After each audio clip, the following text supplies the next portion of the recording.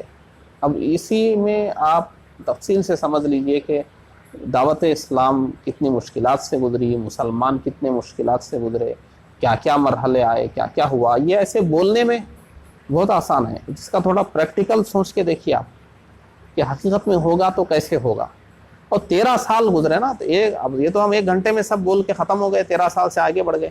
یہ 13 سال میں ہوا ہے، اعلان نبوت سے یہاں تک 13 سال ہوئے ہیں، 13 سال 13 سال میں یہ سب ہوا ہے۔ تو سوچئے 13 سال کوئی تھوڑا عرصہ ہے؟